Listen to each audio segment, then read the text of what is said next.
اس وقت رات کے 11:30 بجے ہیں۔ میں انکل وکی سے بات کر کے طعام شب کے بعد اپنے کمرے میں آئی ہوں اور تم کو ایک خوشخبری تحریر کرتی ہوں۔ انکل وکی فوراً مان گئے۔ انگلش بارات، انڈین ویڈنگ، تمہارا جوڑا بھی سل جائے گا ماں صافے کی کلقی کے۔ تم بالکل لالا رخ والے پرنس آف بخارا نظر آؤ گے۔ خالہ منہ پھلائے رہیں گی، لیکن کزن پنکی نے، جن کا رشتہ میں نے رد کیا ہے، حیرت انگیز فراخ دلی کا ثبوت دیا ہے۔ اب تم ہاتھی پر بیٹھنا بہت تفریح رہے گی۔ ٹیلی ویژن والوں کو ساتھ لیتے آنا۔ اگلے ہفتے ہم سب چند روز کے لیے نیپال کے سمت والی ترائی جا رہے ہیں، جہاں میری کزن آمنہ کی سسرال کے فارم وغیرہ ہیں۔ میرے چھوٹے انکل بابی خاندانی جم گھٹوں میں شامل نہیں ہوتے۔ نانا کے انتقال کے بعد بڑے بھائی سے جائیداد کے بٹوارے پر جھگڑا ہوا، بالخصوص اس وجہ سے کہ انکل وکی نے ہاؤس کیپر کی نواسی سے شادی کر لی تھی۔ ہماری نانی ہی نے کروائی تھی، جو بہت مطلق العنان تھیں۔ خاندان میں کوئن وکٹوریہ کہلاتی تھیں۔ انکل وکی اس زمانے میں ذرا اب نارمل تھے۔ اولاد بالکل صحیح الدماغ اور ذہین پیدا ہوئی۔ انکل خفا ہو گیا۔ برسوں انکل وکی سے مقدمہ لڑا کیے، اس مقدمے بازی میں یہ گھر تباہ ہو گیا۔ کیت کے جنگل ہی میں ہوا ہوئے۔ ہوٹل 3 کٹوری باقی بچا، جو عدالت نے انکل وکی کو دلوا دیا۔ اسے انہوں نے بہت ترقی دی ہے۔ یہ ایک انگلش سٹائل مہمان سرائے ہے، جو تم لوگوں کے عہد میں بھی بہت مقبول تھی۔ دروازے کے باہر انگلش انز جیسا بورڈ آویزاں ہے، جس پر 3 کٹوریاں بنی ہوئی ہیں۔ ایک لاؤنج کے باہر بالکل ولایتی طریقے سے ٹیز لکھا ہے۔ سہ پہر کی چائے کے ساتھ ولو پیٹرن کی نیلی پلیٹوں میں سکونز پیش کیے جاتے ہیں وغیرہ۔ نینی تال کا تم لوگوں کے عہد میں بڑا پکا انگلش ماحول تھا، اب اس کے برعکس ہے۔ خیر، آ کر دیکھ لینا۔ اگلے خط میں تم کو پہاڑ کے دامن سے لکھوں گی اگر وقت ملا۔ پنکی، ڈنکی، شیلی، ایمی، فیری، ان سب کے عہد طفلے کے مانند زرینہ سلطانہ برآمدے میں کھڑی گویا ان کی حاضری لگا رہی تھی۔ پھر انہوں نے حسب عادت زیر لب کہا، میری آنکھوں میں خاک۔ چاروں طرف سے بشاش صدائیں آئیں، یس میم، یس میم۔ وکی، بابی، یہ نام حلق میں اٹک گیا۔ بابی ایسے خاندانی اجتماعات میں برسوں سے غیر حاضر تھے۔ وکی دوبارہ پکارا۔ باغ میں حیران دلہن نے جواب دیا۔ دیکھ لینا، یہ ایک دن بابا نیم چمیلی کی طرح پکڑیا پر بیٹھے ہوں گے۔ پینی، یس میم۔ فینی، اندر گئی ہیں واپس طہارت کرنے۔ سیلی، یس میم، اور یہ ہم خود۔ زرینہ نے پرانے دنوں کی طرح انگوٹھے سے اپنی طرف اشارہ کیا۔ مسز ڈھونڈی ہڑبڑاتی ہوئی آن پہنچی۔ صاحب جی، مانک بھائی کیم چھو؟ سارو، وکی نے روش سے پکارا۔ فلی، مہناز، زرینہ نے گویا رول کال پوری کی۔ قافلہ موٹروں کی طرف بڑھا۔ سب بہت مسرور تھے۔ سارے کھینچاؤ اور غم اور پریشانیاں وقتی طور پر بھول چکے تھے۔ ڈنکی پنکی سے کہہ رہے تھے، یار یہ ہم لوگوں کے انگریزی نام کیوں رکھے گئے تھے؟ چینی پینی کے بجائے چنو پنو نہیں ہو سکتے تھے؟ اور وکو، ببو۔ نام اور عرفیت سے پنکی نے کار میں بیٹھتے ہوئے جواب دیا، کلاس واضح ہوتی ہے۔ ببو شبراتی دھنے جلاہے ہوتے تھے۔ مگر یار یہ چینی پینی وغیرہ تو انگریز مشنری چمریشنیوں کو بتسمہ دیا کرتے تھے۔ ہم تم جیسے بابا لوگ کے یہ نام ان فرنگی گورنرز بھی تو رکھ جاتی تھی۔ جیکی سنگھ اور ڈکی خان میں کس قدر سنوبری مضمر ہے۔ جمہوری دور میں ہمارے عوام نے اپنے تحقیر آمیز نام بدل لیے۔ دھنے خود کو منصوری کہتے ہیں، منصور حلاج کی نسبت سے۔ حجام سلمانی بن گئے ہیں۔ اعلیٰ تعلیم یافتہ سابقہ ہریجن موریہ کیا؟ چندر گپت موریہ کی ماں شودر تھی۔ بہت پرانا رشتہ نکالا۔ ہم لوگ بھی زیادہ تر گزشتہ رابرز بیرنز کی اولاد ہیں، لیکن جانے کیا کیا کہلاتے ہیں۔ ایک سوشل سائنٹسٹ کے لیے یہ معاملات۔ پنکی، چلو بھائی آگے بڑھو، ان کی والدہ نے آواز دی۔ وکی ماں اہل و عیال اپنی نئی نویلی سرخ رنگ کی ماروتی وین میں سوار ہو چکے تھے۔ مہناز اور آمنہ پنکی کی کار کی طرف آئیں۔ سلیمہ کو بھی ادھر بلا لو، مہناز نے کہا۔ وہ اپنے ماں باپ کے ساتھ جا رہی ہے، آمنہ نے دھیرے سے جواب دیا۔ یار یہاں شادی بیاہ کی بڑی پالیٹکس چل رہی ہے۔ ہم ان سب کو اسی لیے آؤٹنگ پر لے جا رہے ہیں کہ ان کا دھیان بٹے اور tension come who. Manek by ایک اٹیچی کیس نہایت احترام و احتیاط سے اٹھائے اپنی کار میں بیٹھ رہی تھی۔ لائیے ہمیں دے دیجیے، آمنہ نے کہا۔ نہیں، تم بچوں والا ہے، پاک صاف ہاتھ نہیں ہوگا۔ لو صفیہ تم پکڑو، تم ایک دم شدھ ہو، اس میں سالار بابا کے مزار کے لیے چادر ہے۔ جی نہیں، ہم نہیں۔ ارے چھوٹی خالہ بھی تو آپ وضو کر کے آئیں، آمنہ نے چڑھ کر کہا۔ یہاں پھر ساری پر چھینٹ پڑ گئی۔ مار سارے باغ میں وکی ہر وقت پانی دلواتے رہتے ہیں۔ فیروزہ، پروین، شہلا ہماری گاڑی میں آ جاؤ۔ برساتی میں کھڑی زرینہ ٹریفک ڈائریکٹ کرنے میں مصروف تھی، اب یہ دونوں پھر چلی جائیں گی۔ ٹھنڈی سانس بھری۔ فیروزہ کا بیاہ تو بہت جلد یہیں سے ہونے والا ہے، شہلا نے بے خیالی میں بھانڈا پھوڑ دیا۔ ندی کے پل پر سے گزرتے ہوئے پنکی ڈنکی کو بتلا رہے تھے کرنیل گنج، ضلع گونڈہ، اللہ میاں کے پچھواڑے۔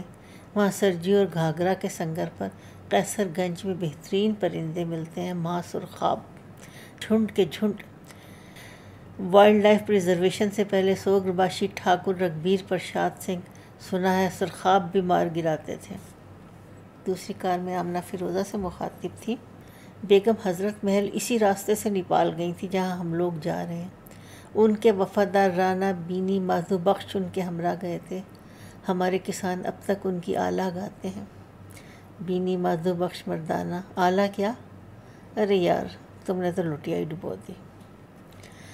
اگر ہم لوگوں کو یہ معلوم نہیں کہ آلہ کیا بلا ہے تو کون سا ایسا غضب ہو گیا؟ فیروزہ نے پنجے نکالے۔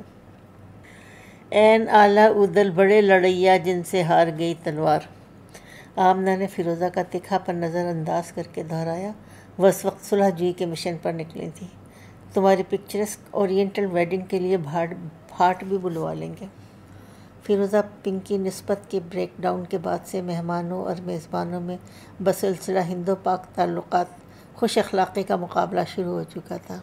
فیروزہ کو بھی یاد آیا کہ جنگ بندی ضروری ہے۔ گاڑیاں شاہراہ پہ آ گئیں۔ تمہاری سڑکیں بہت عمدہ ہیں، فیروزہ نے فراخ دلی سے ریمارک کیا۔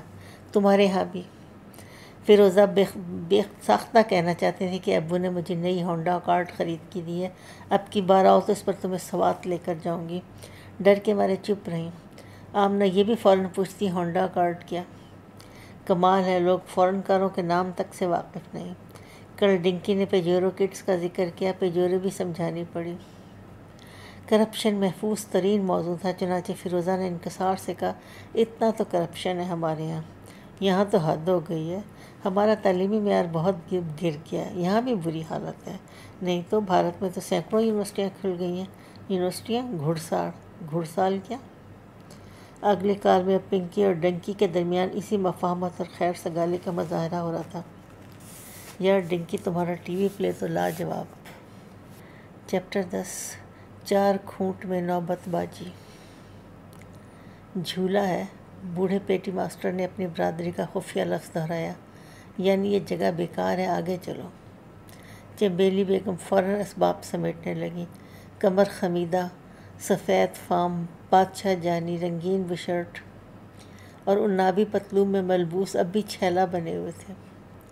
حنا آلود پٹوں پر ہاتھ پھیر کر بولے، یا وحشت کہاں چلے، یہیں آرام کیجیے، آپ دونوں کو اب آرام کی ضرورت ہے۔ استاد حفظ مراتب کے عادی تھے، دست پست عرض کی، حضور شہزادہ سلامت، ہم مقدمہ ہی ہارے ہیں، ہمت تو نہیں ہارے، ہم اب 80 کے پیٹے میں ہیں، یہ نیک بخت ہم سے چند سال ہی چھوٹی ہیں، لیکن اٹھاؤ چولہا۔ لوگ اپنی ہڈیاں اللہ میاں کے ہاں سے مضبوط لکھوا کر لاتے ہیں۔ آخری بار لکھنؤ آئے، اس سال مہاراشٹر میں صرف 2 ہی عرس مولے۔ ایک زمانے میں باہر پھول پوری تأسف سے کہا کرتے تھے، اس 6 مہینے میں صرف 3 مشاعرے ہی ملے، ذرا بہراج ہوئے۔ بادشاہ جانی رکشہ پر بیٹھ کر گلی کی بھیڑ میں غائب ہو گئے۔ استاد موگرے مقدمے کے لیے، جس کی یہ پیشی آخری ثابت ہوئی۔ جب بمبئی سے چل رہے تھے، ان کے قدیم مربی بھنڈی بازار کے سیٹھ عبد الرحمن بیکری والی نے کہا تھا، لکھنؤ پہنچ کر حسب سابق ان کے غریب خانے پر ہی ٹھہریں۔ ان کے چھوٹے بھائی وہیں رہتے تھے اور ایک چینی ریسٹورنٹ کھول چکے تھے، رنگین ٹائلوں سے مزین ان کی 6 منزلہ رہائشی عمارت میں قیام کر کے، اور شیخ فیل فروش کے حق میں اس طویل مقدمے کا فیصلہ سننے کے بعد استاد پھر پابرکاب تھے۔ چنبیلی بیگم نے بوریا بدھنا سمیٹا۔ وہ دونوں اپنے نور چشم گلاب کے ہمراہ قیصر باغ کے بس اڈے پر پہنچے، جہاں سے سارے اتر پردیش کے اضلاع و قصبات کے لیے یو پی روڈ ویز کی بسیں ہر 5 منٹ پر چھوٹتی تھیں۔ مسافروں کے جمع غفیر سے نکلے، بہرائچ کی کھڑکی کے سامنے جا کر طویل کیو میں لگ گئے۔ یوں چلی اشکوں سے چشم خوف شاہ کی میندنی، جیسے بہرائچ چلے بالے میاں کی میدنی میرین شاہ۔ اور تلسی داس جی نے 400 سال قبل جگ بہرائچ جاتا دیکھا تھا، جگ اس طرح ٹوٹا پڑ رہا تھا۔ ٹرینیں، اسپیشل بسیں، ٹیکسیاں، موٹریں، ٹریکٹر، بیل گاڑیاں جو ڈنلپ کہلاتی تھیں کہ ان میں ڈنلپ ٹائر لگ گئے تھے۔ اپاہج، مریض، اندھے، جن کی آنکھوں کو روشنی ملے گی، جیسے نابینا زہرا بی بی کو غازی میاں کی کرامت سے روشنی مل گئی تھی۔ انہی زہرا بی بی کے غازی میاں سے جیٹھ کے پہلے اتوار کو شادی ہوگی۔ یہ ساری خلقت گاجی میاں کی باراتی تھی۔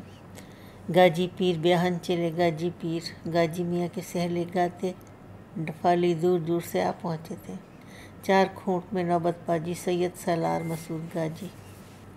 لکھنؤ کی ایک بس سے اتر کر ماسٹر جی، ان کی بیوی اور فرزند نے درگاہ شریف کا رخ کیا۔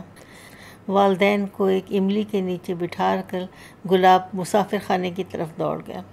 ماں باپ پودنی اور پودنے کی طرح پیڑ کے نیچے بیٹھے رہے۔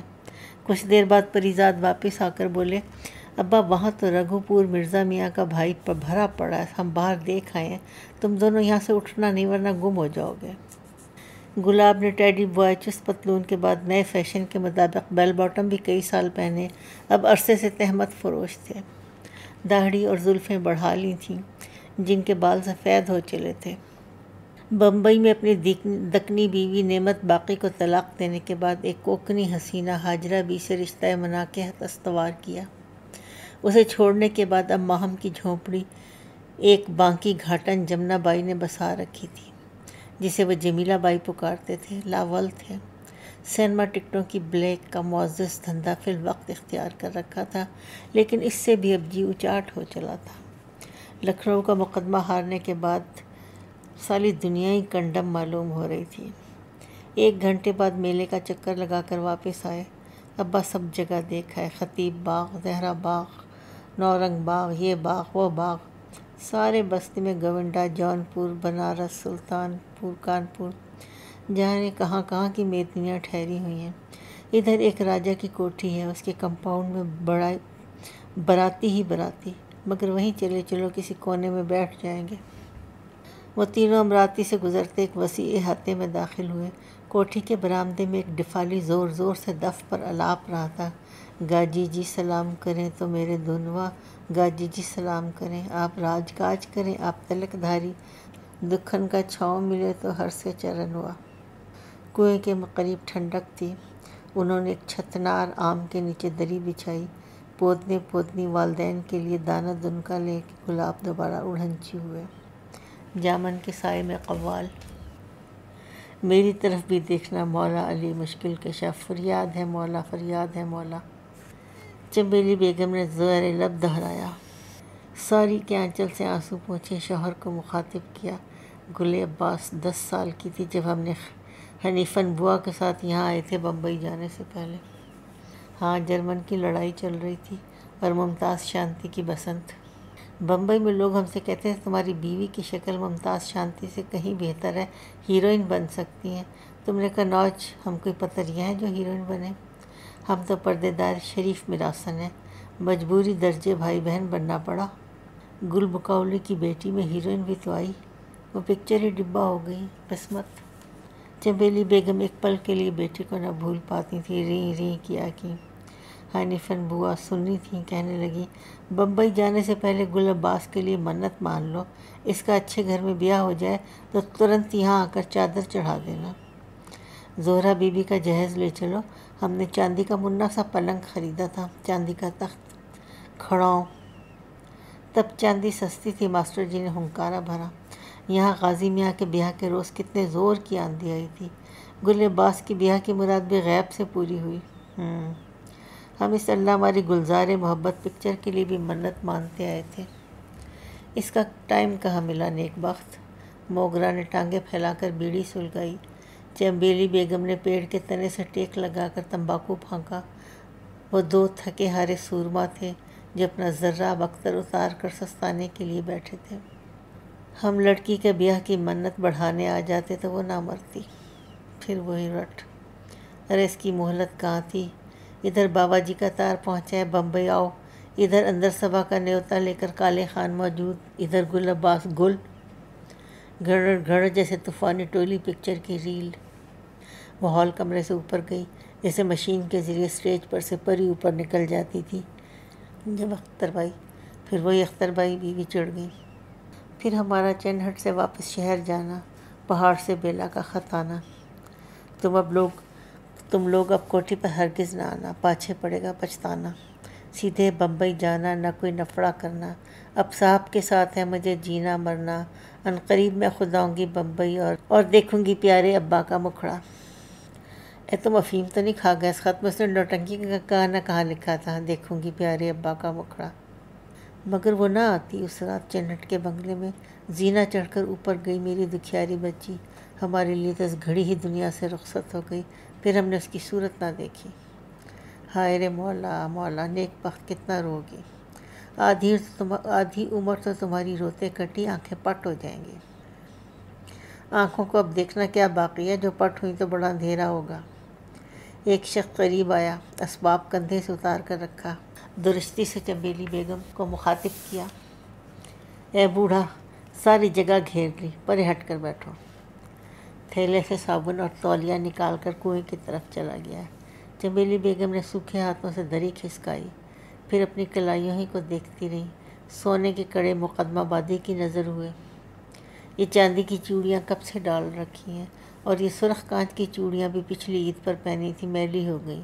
اب میلے سے انشاءاللہ ہری اور لال ضرور خریدوں گی، اللہ ان باپ بیٹے کو سلامت رکھیو۔ امراتی میں پپیہا بولا۔ وہ فوراً اپنے گاؤں پہنچ گئیں۔ شوہر سے کہا، جب ہم گاؤں میں تھے بسنت پنچمی پر اماں کے ساتھ بور کے گچھے لے کر ملکیانے جایا کرتے تھے۔ بدمزاج آدمی تولیے سے اپنا منڈا ہوا سر رگڑتا واپس آیا، تولیہ ایک ٹہنی میں ٹانگی میاں بیوی کو گھور کر دیکھا، پھر میلے کی سمت چلا گیا۔ ماسٹر تلخی سے ہنسے۔ اس بیچارے کو کیا معلوم کہ پرانے زمانے کی ہیروئن سے بات کر رہا ہے۔ اور سب ہم سے تو اچھی رہیں۔ لکھنؤ والی ولوچنا مزے سے بال لال کیے موٹر اڑائے پھرتی ہے کوئنز روڈ پر، رنجیت کی ہیروئن تھی۔ موٹر سکول میں ڈرائیونگ سکھاتی ہے، موگرا نے تصحیح کی۔ اور زیب جہاں، وہ ہاتھ میں ڈنڈا سنبھالے ماہب کی گلیوں میں پھرا کرتی ہیں۔ اتنی مشہور زمانہ کو پریشان حال مر گئی۔ ہماری کیا اوقات ہے نیک بخت، ہماری تو شکلوں پر لکھا ہے ڈوم، مردار کھانے والے۔ اے نوج، خدا نہ کرے ہم 14 پشت کے کلمہ گو مردار کھائیں، ہمارے دشمن۔ ماسٹر جی کیا بکتے ہو؟ کہلائے تو ڈوم، طائفوں کے سازندے ان کی حرام کی کمائی سے تنخواہ پاتے تھے، گویا مردار کھاتے تھے۔ ارے ہم تو اتنے ذلیل ہیں کہ ہمارے ڈوم پنے کی کہاوتیں بن گئی ہیں۔ ڈوم اور ڈومنی ہماری کیا ہستی، چپ کی بیٹھو اور اللہ اللہ کرو۔ گلاب فلمی ولن مک موہن کی طرح اینڈ کر چلتے ہوئے وارد ہو چکے تھے۔ کٹور دان اور نان کی پوٹلی ماں کے سامنے رکھی۔ باپ کی بات سن کر بولے، واہ ابا واہ، بہت اچھے، یہ سالے اشراف مردار خور نہیں ہیں، اور نیتا لوگ ڈھونگی لٹیرے بے گناہوں کو پل کی پل میں یہ سالے بھنوا ڈالیں، حرام کی کمائی یہ کھائیں، ڈوم ہم کہلائیں، پبلک کا دل بہلانے والے، روتوں کو ہنسانے والے ہم کلاکار۔ ایک لڑکی سامنے سے گزری، اسے دیکھ کر آواز اونچی کی، امیتابھ بچن کے سٹائل سے گلے میں رومال باندھ کر تعویذ چھوا اور للکارے، یہ بھرشٹاچار، یہ اتیاچار، اور ہم کلاکار، میں سماج کو بدل ڈالوں گا، میں کٹھور دھنوانوں سے گھور بدلہ لوں گا۔ دھنوانوں سے بدلہ لینے کے لفڑے میں 6 سال چکی تو پیس آیا، خاموش، ماسٹر نے دھیرے سے ڈانٹا۔ ابا جان اب بیڑی پھونکتے ہو، تب امپورٹڈ سگریٹ کے کریٹ مدھ آئی لینڈ سے لاتا تھا، اس سماج میں سیدھی انگلی میں گھی نہیں نکلتا، ساری عمر شرافت کا گڑھا بیٹھے کھودتے رہے، اسی میں دفن ہو جانا۔ لو بسم اللہ کرو، یہ لو بھنا گوشت، یہ سیخ کے کباب، یہ دال ملکہ مسور، خاص ریاست نان پارا کے باورچیوں کی دکان سے لایا ہوں۔ تینوں کھانے بیٹھے، گلاب لقمہ چبا چبا کر ہڈیاں دور پھینکتے گئے۔ گفتگو جاری رکھی، سنو والدین، دین کی کتابوں میں منع کیا ہے چوری نہ کرو، قتل نہ کرو، جھوٹ نہ بولو، یہ کہاں آیا ادھر کا مال ادھر نہ کرو۔ سنو، چاروں طرف دیکھ کر آہستہ سے کہا، نیپال کی طرف سے۔ چپ باجی، باپ نے التجا کی۔ وہ ہرے پلاسٹک کے گلاس میں کنویں کے ڈول سے پانی بھر لائے، پھر بڑے پرسرار لہجے میں کہا، آل رائٹ، تو ابا جی یہاں سے چلیں گے سیدھے دہلی۔ دہلی کیوں؟ موگرا نے خلال کرتے ہوئے پوچھا۔ ایک بات بولوں؟ کیا ہے کہ قیصر باغ میں بس اڈے پر دو بھائی ملے تھے، انوکھے پوکھے، اور ان کے والد شبراتی، بنگلہ دیشی ایجنٹوں کے ایجنٹ۔ تو بولے، دلی، جمنا، پشتا، سیما پوری میں بے شمار بنگلہ دیشی گرا ہے، ڈار کی ڈار۔ تو وہ تینوں عورتوں کو کام دلاتے ہیں۔ موگرا نے کان کھڑے کیے، چہرے پر ملال اور پریشانی نمایاں ہوئی۔ نہیں ڈیڈی، اور کچھ نہیں، بس شہر کے اشرافوں کے ہاں جھاڑو کٹکا، کراچی شہر کے اشرافوں کے ہاں جھاڑو کٹکا۔ کراچی سے تو بنگالی کٹ گئے تھے، پھر جڑ گئے؟ موگرے نے پوچھا۔ پیٹ بڑا بلوان رے بابا، پیٹ بڑا بلوان، بیٹا نے گا کر جواب دیا۔ یہ کوئی نیا گھوٹالہ ہے؟ ماں نے دریافت کیا۔ لفڑے پر لفڑا، لفڑے پر لفڑا، طوفانی ٹولی گرر گرر، نہ تو اس کی مشین ٹوٹے، نہ ریل۔ پکچر بنی تھی 40 سال پہلے۔ کیا ہے؟ انوکھے بولے، ادھر بنگلہ دیش میں ہزاروں کلمہ گو کیمپ میں پڑا تھا، بھوکا ننگا، بے یار و مددگار۔ کدھر کا؟ باپ نے پوچھا۔ آسمان اور زمین کے بیچ کا۔ مشینری ان کی سیوا میں لگ گئی، دوا، علاج، اسکول، کام کاج، سارا میاں بھائی ایک بلب، ایک ہلے میں ماں جن بچہ۔ گلاب نے بمبئی کے گوائنوں کی طرح کراس کا نشان بنایا۔ ہے چنبیلی لرز اٹھی۔ تو پھر انوکھے چوکھے نے سیما پوری دال بیچاریوں کو کام سے لگایا تو برا کیا؟ وہ تو سمجھے، موگرا نے مختصراً کہا۔ گلو تو یہاں غازی پیر کے احاطے میں بیٹھ کر پھر غلط دھندے سوچ رہا ہے۔ چل میلے میں جا کر رزق حلال ڈھونڈ۔ اوکے ڈیڈی، مجبوری کا نام شکریہ۔ ماں سے بولے، اماں جی، ہم ابھی للی گھوڑے کی قبر بھی دیکھ آئے، اس کا ایک گیت بھی سیکھ لیا۔ للی گھوڑی پون پتری، چلے پون سے آگے، کود سوار بھئے میاں، للی پر بیری سب بھاگے۔ دف خرید لائے، اس پر گا کر رزق حلال کمائیں گے۔ غازی میاں کے گیت تم کو یاد ہے؟ غازی میاں کے گیت تم یاد کر لو، ہمیں آتے ہیں۔ اماں حنیفن، بوا شدہ خالہ سب گاتی تھی۔ مالنیے میں کالا دے بیلا کی کلی، اللہ میاں کو چڑھیوں بیلا کی کلی۔ موگرا دف بجانے لگے۔ جہ کلی پنجن پیرن کو چڑھائیوں، جہی کلی گاجی میاں کو چڑھائیوں، کلی پکارے علی علی۔ اللہ میاں کو چڑھائیوں بیلا کی۔ چنبیلی کی آواز رند گئی، آنسو سینے بہنے لگے۔ اوہ اماں، چلو منہ دھو لو، کلی کرو، گلاب نے پیار سے کہا۔ کنویں کے شفاف پانی کی نالی قریب بہہ رہی تھی، تینوں نے ہاتھ منہ دھویا۔ موگرا بولے، سبحان اللہ، یہاں تو جنت کا مزہ آ گیا، ٹھنڈی چھاؤں اور بہتا پانی، شکر ہے مولا کا۔ وہ تینوں قیلولے کی غرض سے دری پر لیٹ گئے۔ چنبیلی بیگم نے پیشانی پر ایک بازو رکھ کر آنکھیں موندی، نیند کے جھونکے۔ اپنی ماں جعفر باندی کی انگلی پکڑے، بور کے گچھے اٹھائے، پیوں پیوں بڑے خان صاحب کی گڑھی پہنچ گئیں۔ وہ تھی یا بیلا؟ نہیں، وہ خود۔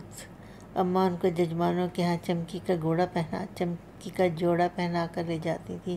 بسنت میں زرد، ساون میں دھانی، محرم میں کالا۔ نہیں، بیلا تھی۔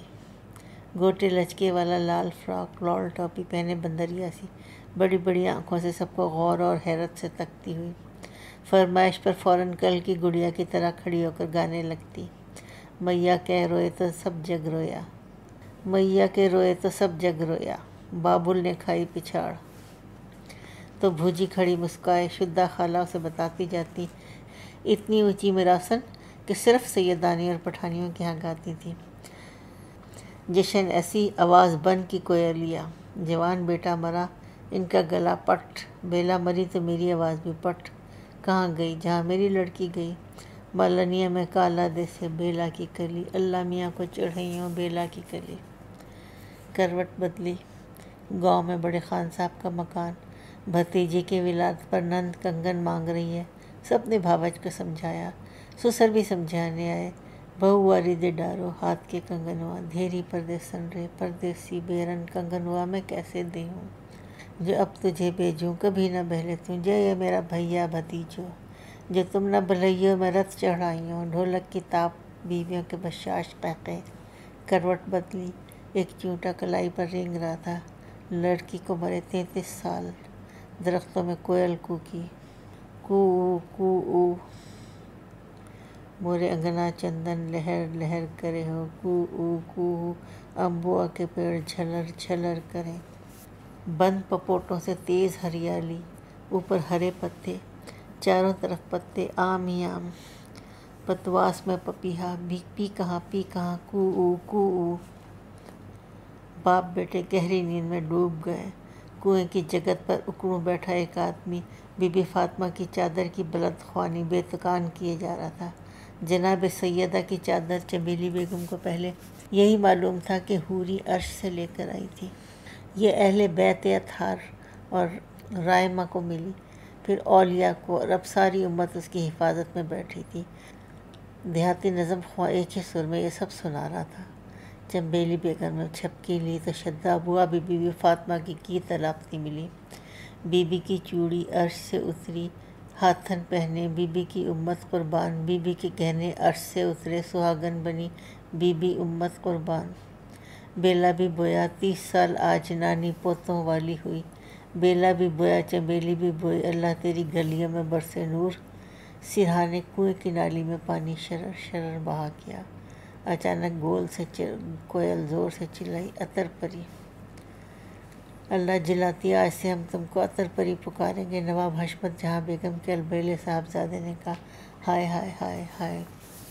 عطر پری، چنبیلی دیوی سینما والی، یاسمین بانو بھاؤ نگری، لیڈی قوال، ڈھابے والی اماں چنبیلی، ہائے ہائے ہائے ہائے! پپیہا پکارا عطر پری۔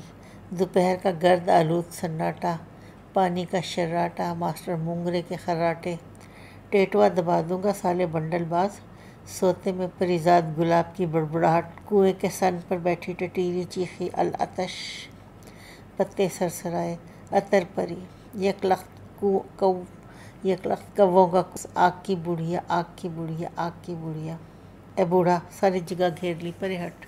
جامن کے نیچے بیٹھے قوالوں کی آواز، اے فلک غیرت! یہ محشر خیز منظر دھوپ میں، بانی شر چھاؤں میں، آل پیمبر دھوپ میں، الٹا سورج کو پلٹ دینے کا ڈر تھا، اس لیے دھوپ اپنا روپ دکھلاتی ہے بچھ کر دھوپ میں۔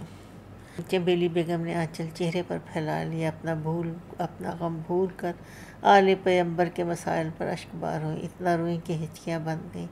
کچھ دیر بعد خود ہی منہ پہنچ کر چپکی پڑی رہی۔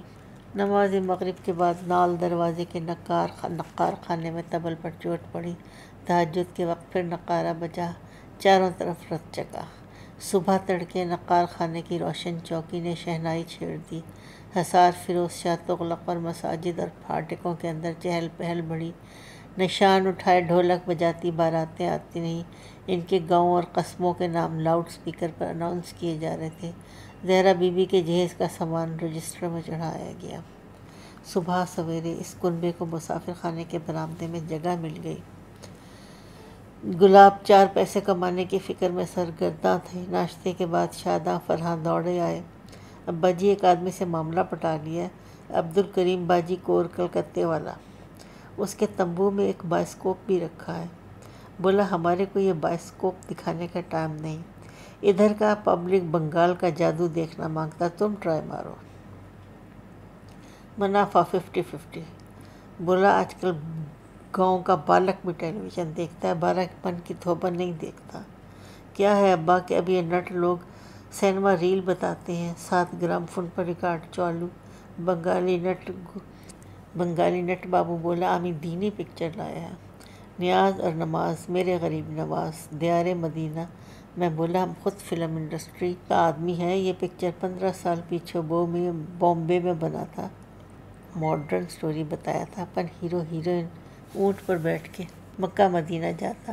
عبدالکریم بھائی آج کل گاؤں میں گرام کا بچہ لوگ بھی ہوشیار ہو گیا ہے، اس کا باپ بھائی مکہ مدینہ میں ایئر کنڈیشن گاڑیاں ڈرائیو کرنے چلا گیا ہے، حاجی لوگ بامبے سے فلائی کرتا ہے۔ بازیگر بولا ٹھیک ہے مگر میاں بھائی کو اسلام کی شان اونٹ ہی میں دکھتا ہے، اونٹ اور کھجور کا پیڑ اس کی آنکھ کی پتلی میں کھڑا ہے۔ میں بولا اچھا کوئی واندہ نہیں اونٹ چلے گا، اور ریل بتاؤ قلی کا 786 کی برکت والا سین۔ بولا وہ ریل آمی کولکتہ اور باہر گاؤں میں اتنا دکھایا کہ ایک دم گھس گیا۔ ایک ریل دیش کی شوبھ درگاہوں کی لایا ہے، ایک پروفیسر BC شورکار کا میجک، نقال ابن نقال تھے، بنگالی لہجہ چھوڑ زوجہ اول نعمت بانی کی پونا والی دکنی اردو میں دریافت کیا۔ اماں کڑھائی کرچھا ہونا، تھال سٹوو ہونا یعنی چاہیے؟ موری کا نامہ میرے سے لو نکو، وہ آرام کرنا چاہتی تھی۔ میلہ بھرنے لگا۔ درگا شریف کے احاطے کے باہر کچھ دور بنگالی نٹ اور اس کی اولاد نظر بندی کے کھیل اور کرتب دکھلاتی۔ اس کے نزدیک ماسٹر گلاب نے سیر بین جمائی۔ ان کے مقابل میں دلفروش ناٹک کمپنی آف کاشی پور نے ڈیرا ڈالا۔ ماسٹر موگرے کو علم تھا کہ نخاس لکھنؤ کے کشمیری بھانڈوں کے مانند ایک زمانے میں کاشی پور اور مراد پور کے بھانڈ اور نقال بھی مشہور تھے۔ استاد موگرے اور ماسٹر بنن خان مالک دلفروش کمپنی یعنی شو بزنس کے دو ٹائکون تبادلے خیالات میں مصروف ہوتے۔ کام کیسا چل رہا ہے خان صاحب؟ استاد نے بیڑی سلگا کر پوچھا۔ مندہ جاں بلب ہے۔ سیاہ مخملی ٹوپی اتار کر عمر رسیدہ بنن خان نے سر پر ہاتھ پھیرا۔ بالی میاں کی بیرق کے میلے ہماری طرف بھی جگہ جگہ ہوئے، مگر ٹیلی ویژن سے ہماری بدھیا بیٹھ گئی۔ کلیر شریف کی نوچندی میں مشہور عالم ناچ گانا ہوتا تھا۔ ایک زمانے سے لو جی 15 سال ادھر مولویوں نے اسے بھی بند کروا دیا۔ ماسٹر جی نے خاموشی کے ساتھ اظہار افسوس کیا۔ اور سرکار ریچھ بندر نچانے والوں کو پیرس بھیج رہی ہے۔ فورن میں نوچندی بھی ہونے لگی۔ نہیں صاحب، ہندوستانی میلہ، ڈھول تاشے نفیری، جنگلیوں کی اچھل کود پہاڑنے سب چلی جا رہی ہیں۔ خیمے کے اندر سے اہلیہ بنن خان کی آواز بلند ہوئی۔ ارے اٹھو، منڈوا بھر گیا، ڈوبی کی نیند نہیں بھرتی، اٹھو۔